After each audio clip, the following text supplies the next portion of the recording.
할렐루야. 지난 시간에는 믿음 안에서 깨져야 할 고정관념 이런 제목으로 말씀드렸습니다. 우리가 오랫동안 예수님을 믿어도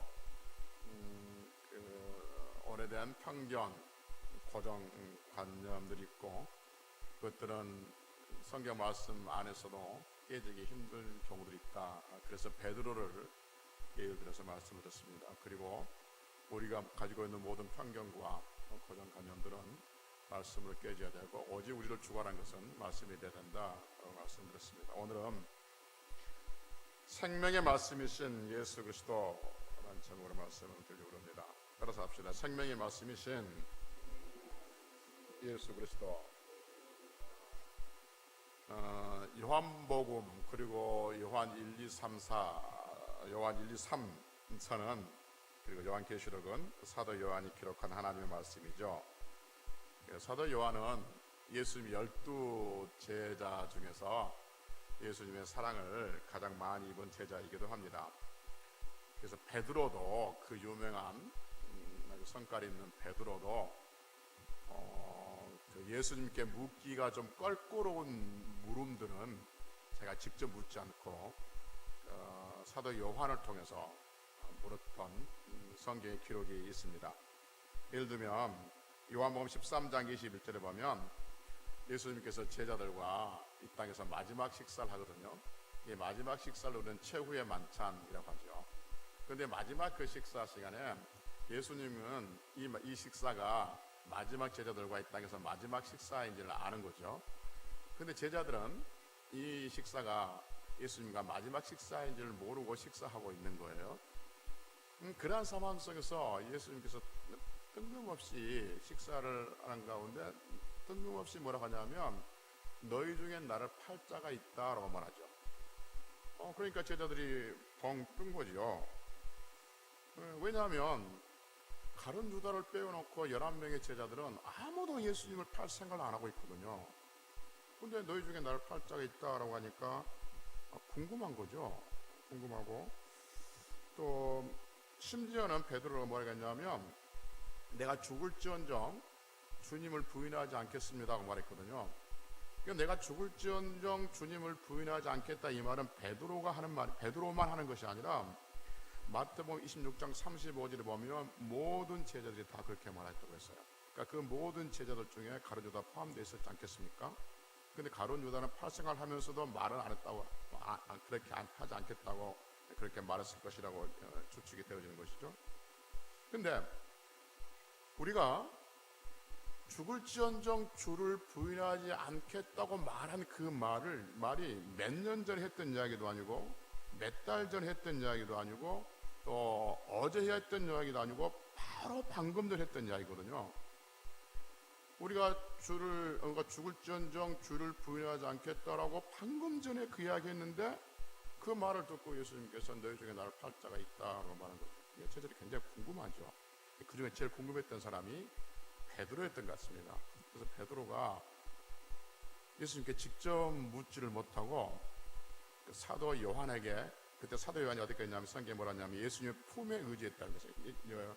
이스라엘 백성들, 유대인들은 식사할 때 이렇게 비스듬히 누워서 식사한다고 했잖아요. 비스듬히 누워서 식사하는데 예수님의 품 안에, 이쪽에 지금 사도 요한이 같이 식사를 하고 있는 거죠.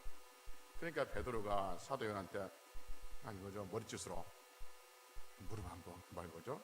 그러니까 이제 뭐 척하면 삼척이고 쿵하면 뒷밭에 호박 떨어진 소리라고 사도 요한이 무슨 말인지 아는 거예요. 베드로의 눈치 물어봐, 그렇게 한 거죠. 그러니까 사도 요한이 물어보지요.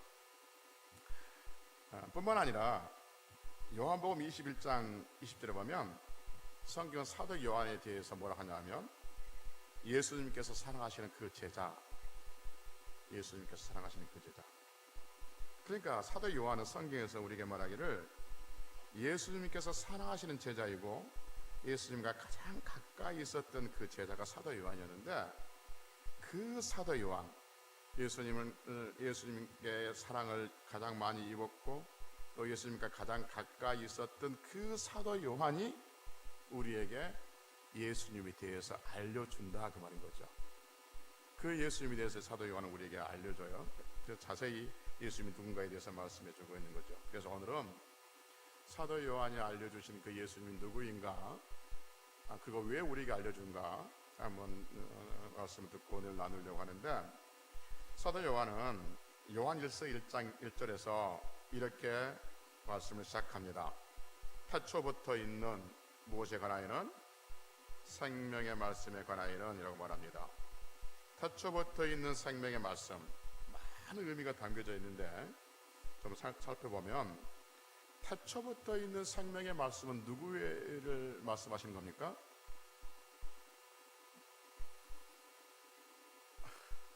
벌써부터 막히면 안 되는데, 태초부터 있는 생명의 말씀은 누구를 말씀하시는 거예요? 제가 말했지 않습니까? 지금 사도 요한은 누구에 대해서 말씀한다고 그랬어요? 예수님. 지금 원래대 원고에는 태초부터 있는 생명의 말씀이 예수님이라는 것을 증명합니다라고 쭉 몇 가지 성경 구절 적어왔는데 다 아실 줄 알고 너무 지루할 줄 알고 다 빼버렸는데, 하여튼 태초부터 있는 생명의 말씀은 예수님에 대해서 말씀하신 거예요. 그러니까 사도 요한이 예수님에 대해서 말씀하시는데, 그 예수님은 언제부터 있는 생명의 말씀이에요? 태초부터 있는 생명의 말씀이란 거예요. 그럼 태초란 말이 무슨 말이냐? 태초란 말이 성경에서 몇 번 나와요? 창세기 1장 1절에서 나오죠. 태초에 하나님이 천지를 창조하시니라. 그때 태초에 나와요. 요한복음 1장 1절에서 태초란 말이 나오죠. 태초에 말씀이 계시니라. 그리고 오늘 본문에서 태초부터 있는 생명의 말씀, 그러죠. 그러니까 태초라는 말이 무슨 말이냐면 많은 의미가 있는데 알기 쉽게 그냥 간단하게 이야기하면 시간과 공간이 시작되는 그 지점, 그러니까 시간과 공간이 시작되는 지점, 그 지점을 태초라고 얘기하죠. 봅시다 여러분. 저 잠깐 볼게요. 시간과 공간이 시작되는 그 지점, 그러니까 여기서부터 시간과 공간이 시작했다면 여기를 태초라고 말하죠. 그러면 시간과 공간이 시작되기 이전을 우리는 뭐라고 그러죠?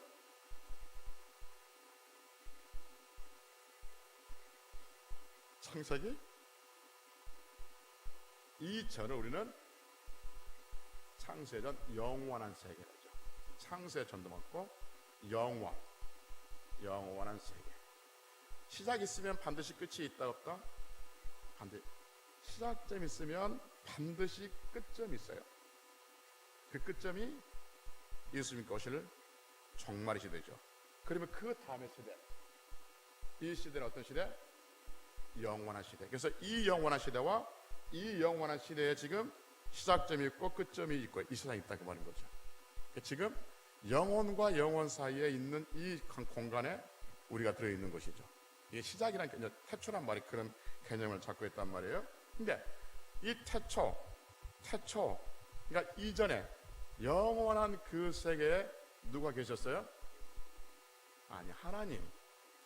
예수님 좀 이따 나와요. 태초에 하나님이 계셨어요. 그러니까 시작 영원한 세계에 하나님이 계셨다, 그 말인 것이죠. 근데 범위를 보니까 태초부터 있다라고 말하잖아요. 태초부터 있는 이 말이 무슨 말이냐면 없다가 갑자기 생겨나는 것이 아니라 존재에 있었는데 그 존재에 있었던 존재가 나타났다, 그 말인 것이죠. 그러니까 저는 언제부터 이 세상에 있었냐면 제가 태어날 때부터 이 세상에 있었던 것이죠. 근데 예수님은 언제부터 있었냐면 예수님께서 이 땅에 오실 때, 즉 2000년 전에 크리스마스 때, 그때부터 예수님이 계신 것이 아니라 그 전부터, 태초부터, 그 전부터 같이 하나님과 계셨다, 그 말인 것이죠. 그리고 때가 돼서 하나님께서 예수님을 이 땅에 보내신 것이죠. 이해가 되시죠? 그래요?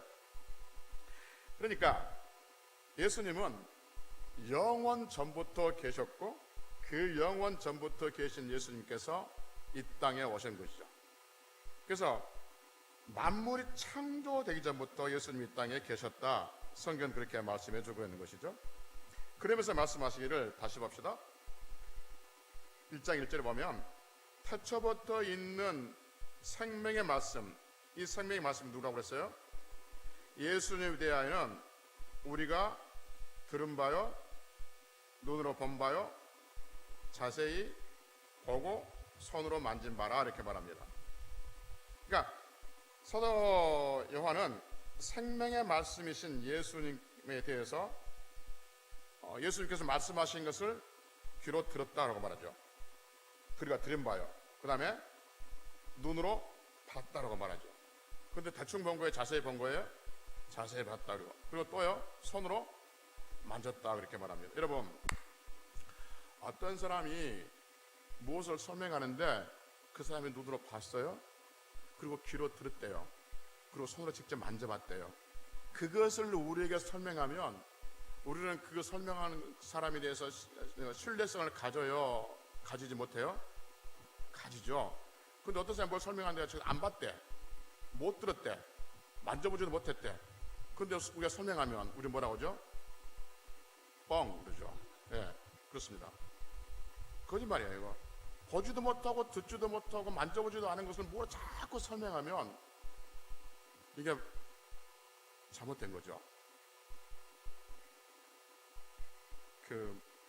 지금도 제가 원래 공고에 넣었다가 뺐는데 다시 또 생각나서 드리는데, 우리 제 또래에 국어증에 초등학교 사회 과목인가 도덕 과목에 보면 뭐가 나오냐면 신호등에 대한 설명이 나와요. 신호등의 설명. 신호등의 설명이 뭐냐? 빨간 불은 뭐 하시오? 멈추시오. 파란 불은 가시오. 노란 불은 우리 시대 때 배웠던 게 뭔지 아십니까? 돌아가시오. 기억나죠? 나죠? 그러니까 빨간 불은 멈추시오, 그 다음에 파란 불은 서시오, 노란 불은 돌아가시오. 근데 우리 시골에는 신호등이 없어요. 그러니까 늘 궁금했던 거야. 멈추시오는 알겠어, 가시오도 알겠어, 돌아가시오가 뭐지? 이렇게 돌아간단 말이야. 아, 진짜야. 오른쪽으로 돈가 왼쪽으로 돈가 그런 거예요. 근데 제 동네에 제 집 두 번째 밑에 살고 있는 제 1년 후배가 서울을 갔다 왔어. 서울을 갔다 와서 신호등을 설명해. 그래서 내가 물어봤어.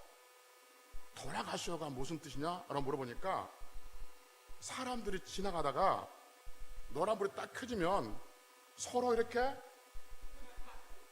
돌아간다는 거예요.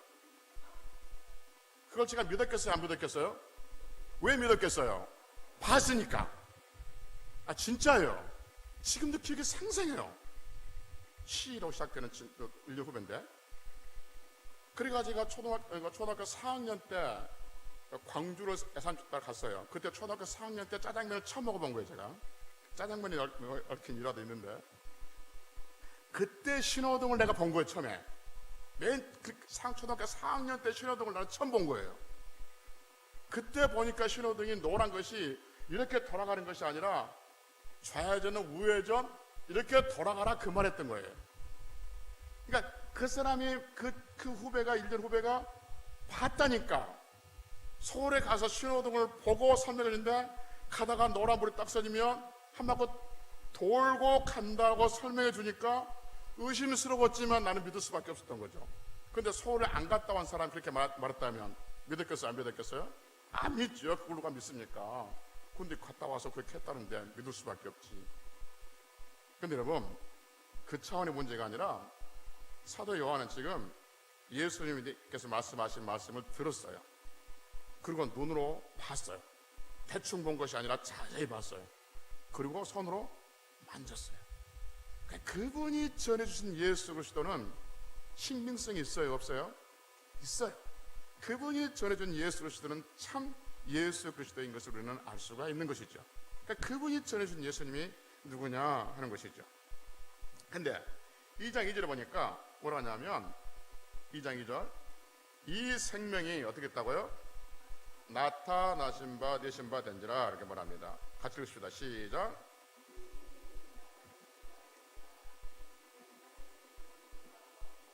증언하여 너에게 전하노니 이는 아버지와 함께 계시다가 우리에게 나타나신 바 되니시라. 아멘. 이 생명이 뭐였다고요? 나타나셨다랍니다. 이 생명이 누구라고요? 예수님이시다는 거죠. 이 생명 언제부터 있었습니까? 그렇죠. 태초부터. 태초부터 있었는데 여기서 있다는 말이 무슨 말이라고 그랬어요? 그렇죠. 앞으로 여기서 계셨던 분이 영원에 계셨던 분이 나타나셨다. 그래서 태초부터 있다. 그 표현을 쓴다 그랬습니다. 그러니까 여러분 태초에 하나님이 계셨고 그 하나님과 함께 생명의 말씀이 계셨죠. 그런데 그 생명의 말씀이 이 땅으로 오셨는데 생명의 말씀이 이 땅으로 오신 분을 우리는 누구라 부른 거예요? 예수님이라 부른다 그 말인 것이죠. 그러니까 생명의 말씀이신 예수님께서 태초에 이 땅으로 나타나셨다. 그 말씀을 우리에게 하고 있는 거예요. 그러니까 이미 있던 분이 나타나신 거예요. 그리고 2절 하반절에 보면 이 생명이 누구와 함께 계셨어요? 아버지와 함께 계시다가 우리에게 나타나신 바 되니라 그 말인 거죠. 그러나 태초 이전에 영원의 하나님이 계셨고 그 하나님과 함께 생명의 말씀이 계셨고 우리에게 나타나셨다. 지금 그렇게 말씀하고 있는 것이죠. 여러분 지금 제가 이렇게 설명을 무미건조하게 드리고 있는 것처럼 보이지만 정말 놀라운 소식이죠. 쇼킹한 소식이고 정말 이 소식은 세상에 감당할 수 없는 소식인 것이죠. 다시 한번 말씀드리겠습니다. 예수님은 생명이셨는데 생명의 말씀이셨는데 그 생명의 말씀이 영원 전에 하나님과 함께 계셨어요. 그러니까 시간과 공간이 시작되기 그 전에 이것을 믿느냐 믿지 않느냐는 굉장히 중요한 것이죠. 그러니까 이 세상이 창조되기 이전에 영원한 세계가 있다 없다 그리고 구별해서 믿느냐 믿지 않느냐는 굉장히 중요합니다. 왜 중요하냐면 여기에 있는 태초에 이전에 있던 이 영혼을 믿는 사람은 정말 우리의 영혼을 믿습니다. 그렇죠? 근데 태초에 이전에 우주가 생겨나기 전에 뭐가 있어? 이전에 뭐가 있었어? 이 영원한 세계를 믿지 못하면 이 영원한 세계를 믿지 못합니다. 그러면 우리의 부활도 우리가 가지고 있는 내세의 소망도 다 사라지게 되어지는 것이죠. 그래서 이전에 하나님께서 계셨고 그 하나님께서 함께 계신 생명의 말씀이 예수님인데 그 예수님이 우리에게 나타난 바 됐다라고 지금 우리에게 말해주고 있는 것이죠. 사람들은 영원한, 그러니까 태초 이전의 영혼과 이 정말의 이후의 영혼에 대해서는 별로 관심이 없어요. 관심 있는 게 뭐냐면 여기서 여기까지 이 땅의 삶만 관심이 있는 것이죠. 그래서 이 땅에서 다 잘 되기를 원하고 있는 거예요. 여러분 세상의 모든 종교들은 이 땅에서 다 잘 되기를 원하고 있으니까 못 되기를 원합니까? 다 잘 되기를 원합니다. 그런데 이 땅의 어떤 종교도 영원 전, 태초 전, 종말 후 이 부분에 대해서는 관심 없습니다. 가르쳐주지 않습니다. 이 부분에서 말하지 않습니다. 왜 말하지 않느냐면 이 부분을 알지 못하기 때문에 그러는 것이죠. 그런데 성경은 유일하게 이 부분, 태초 이전의 영원한 부분, 정말 이후의 영원한 부분, 이 부분을 우리에게 말씀해 주고 있는 것이죠. 이것을 믿는 사람들이 예수 그리스도를 믿는 사람이고 예수 그리스도를 믿는 사람들이 바로 그리스도인들이고 성도들인 줄로 믿습니다. 이게 중요한 건 뭐냐면 사도 요한이 생명의 말씀이신 예수님을 이렇게 설명한 이유가 뭐냐 하면 그 생명의 말씀이신 예수님이 곧 이 땅에 오셨다는 것을 전해주기 위함이다 라고 말하죠. 2절 다시 봅시다. 2절 다시 보면 이 생명이 나타나신 바 있는지라 이 영원한 생명을 우리가 보았고 뭐하여 증언하여 너희에게 전하노니. 그러니까 그 생명을 사도 요한은 우리에게 뭐 한다고 그래요? 전한다는 거죠. 그 생명을 우리에게 전한다. 그러면 그 생명을 왜, 예수라는 그 생명을 왜 우리에게 전해주냐? 3절에서 이렇게 말합니다. 3절 같이 읽습니다. 시작. 우리가 보고 들은 바를 너에게 전함은 너희로 우리와 사귐 있게 하려 함이니 라고 말합니다. 다시 봅시다. 그 생명의 말씀이신 예수님, 그 예수님이 태초부터 계셨고 그리고 나타나신 바 되었고 그리고 우리가 듣고 보고 만진 바 되신 그 생명 예수님을 너에게 전해주는데, 너에게 전해주는 것은 3절 우리가 보고 들은 바를 너에게 전함은 너희로 우리가 누구예요?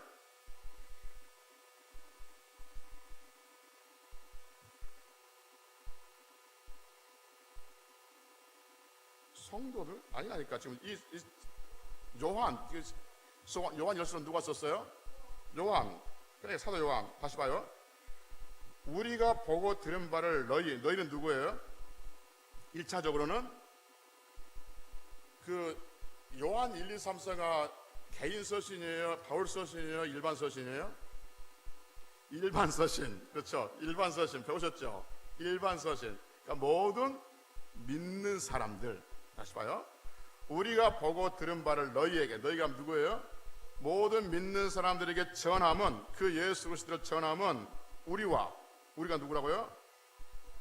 사도 요한, 그리고 그 시대 사도들, 그리고 그 시대 믿는 사람들, 그렇죠? 그 사람들과 뭐가 있게 합니다? 사귐 있게 함이라 하는 것이죠. 봐요.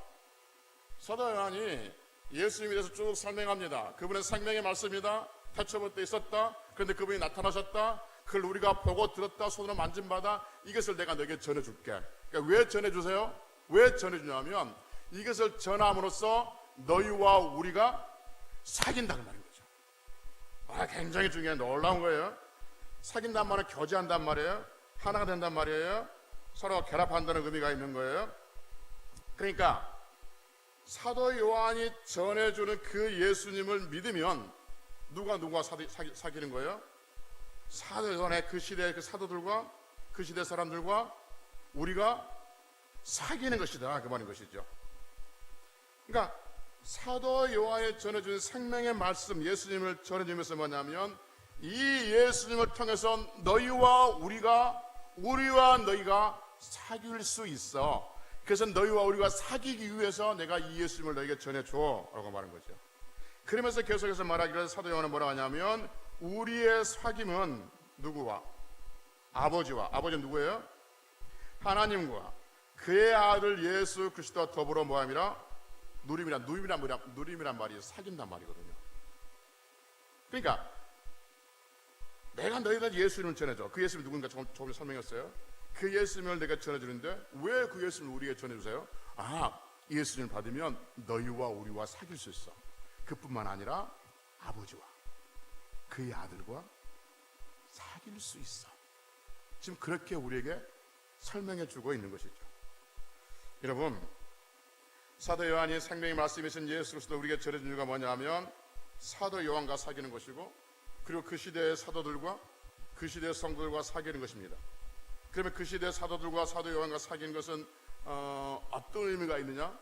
하나님과 그의 아들 예수 그리스도와 사귀게 되는 것이죠. 그래서 예수님을 믿는다는 것은 서로 사귐의 역사가 있다는 거죠.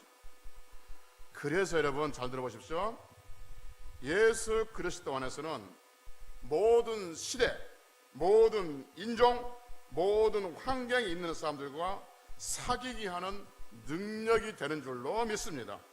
그리고 예수 그리스도는 그 사람들과 모든 시대의 사람들과 모든 인종의 사람들과 모든 민족의 사람들과 사귈 뿐만 아니라 하나님과 사귀는 능력이 바로 예수를 믿는 성도들의 능력이 되는 줄로 믿습니다.